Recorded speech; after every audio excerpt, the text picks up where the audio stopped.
Merry Christmas, everyone. All right, we got the shopping cart here. Brian, you want to help me? There we go. Let's get this. Look at all these beautiful presents in here. Whoop. Brian and I go shopping quite frequently. We have that routine down. Well, it is Christmas time in September. Anybody ever celebrate Christmas in September before? Anybody? Anybody? Nobody. Oh. Well, we're doing something fun and unique. And I hope that's okay with you guys, because we're doing it. And so, I think it'll be good because the main, we had some reasoning, but the main reason is that we're going to beat Walmart. Start talking about Christmas before Walmart decorates for Christmas, so that's good. I don't know. Anyway, so that's good. We got our talking about Christmas before Halloween decorations are out, So there we go. But I think it's interesting that we're talking about it, obviously. I hope it's interesting to you guys that we're talking about Christmas now. And we're sort of preparing the way to prepare. Advent is a season of preparation, and so we're sort of preparing for Advent. But I believe that that's something that's good because I feel like that maybe it's time for us to take back Christmas. And that can sound funny, but that's something that I think this might be interesting, that if we celebrate Christmas in a way that is intended to celebrate, that we might experience something brand new. We might experience something that is maybe even life-changing. I don't know. But Christmas is a season where we celebrate Christ coming into the world. And I think it's something that it's interesting to celebrate. And it's something because it's a season where salvation is being created. If we believe Christmas is Christ coming into this world, it's a season where salvation is being created. But unfortunately, I feel that with busyness and with craziness going all around, it can turn into Stressmas instead of Christmas. Oh man. But anyway, but it can turn into a season that blurs right by. It can turn into a season where we're wrapped up into the festivities that go on, family get-togethers, spending too much time maybe into a mall, which for some of us would just be stepping into a mall. But anyway, it can be all of those things, and the thing that's missing is Christmas, Christ. And that can be a dangerous thing for us, because Christmas is a radical thing that we celebrate in the Christian calendar. It's radical if we think about it, right? I mean, now how many of us? I think it's everyone sort of knows something about the Christmas story. Is there? I mean, I think at least bits and pieces. If you watch a Charlie Brown Christmas or any kind of Christmas special, you know something like, where was Jesus born? Bethlehem. Well, we're very specific. Yes, Bethlehem, and what the facility was he born in? A manger, yes. A stable, good. Who came to visit Jesus? Shepherds, wise men, good. And let's see, what else do we have? Who was his mother? Mary. Who was the father? Well, you can talk about that. Okay, yeah, good. So, and Mary wrote on a. There we go. So we know aspects of this story, right? We're familiar with it. We know it.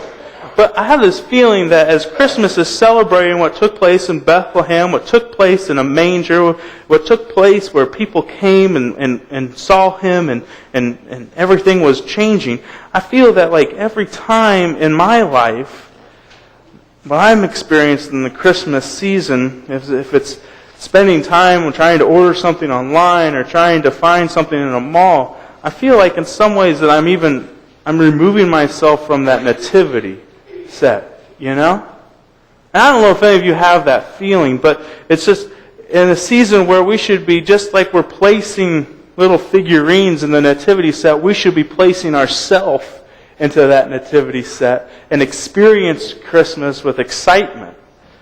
A lot of times what we're doing is removing ourselves from the nativity set. And last year it really struck me. Last year, I just felt like I went through the holiday season, and it was about a week after New Year's, and I'm like, did I just experience Christmas? What did I experience? I experienced busyness. I experienced everything that maybe our society wants us to experience, but did I experience Christmas?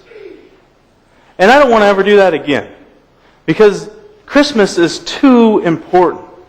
This idea of celebrating salvation being created into this world is too important to miss. And I think just as that event happened so long ago and it radically changed the world, I think if we as a congregation, if we as followers of Jesus Christ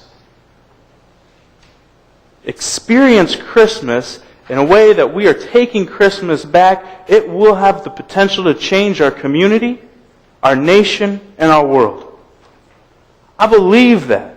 I believe that if we embrace it, if we understand it, and if we get excited about the true meaning of it, then things will radically change in our lives and in other people's lives. And we're reminded of that because that's what Christ intended it for us to do. What He intended for us to do is to go and be those hands and those feet. And I think the first thing that we need to look at as we start talking about this idea of taking back Christmas, I think the first thing that we need to look at is how can we worship fully? How can we worship fully our God during the Christmas season? How can we do that?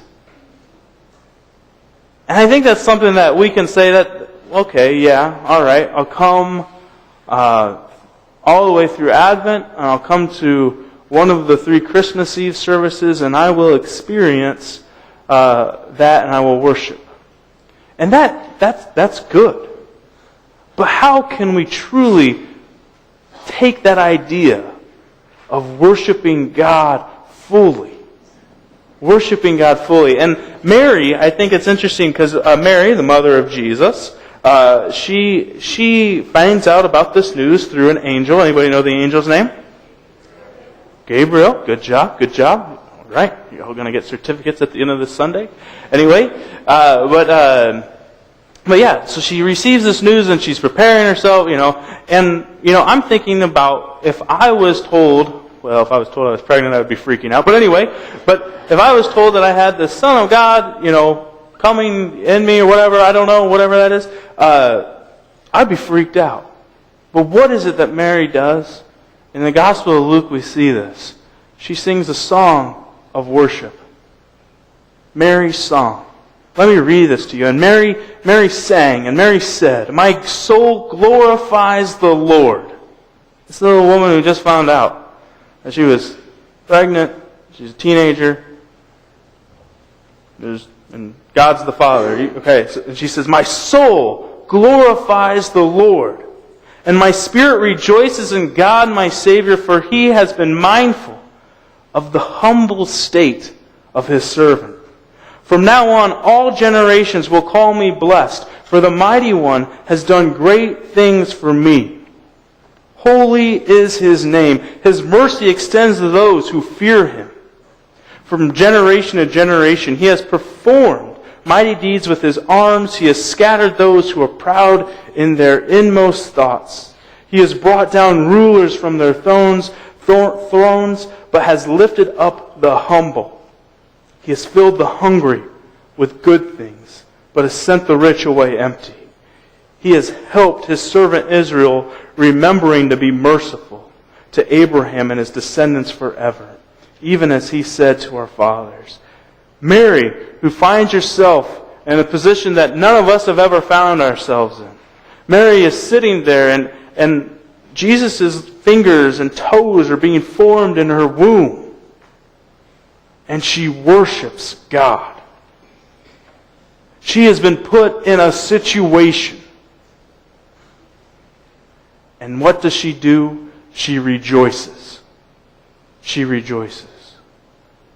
I believe that we are all placed in certain situations, not as extreme as this, but in a way they are extreme situations, where God is saying to you, you have the ability to be Christ's hands and feet in this world. Will you do it? Will you worship fully?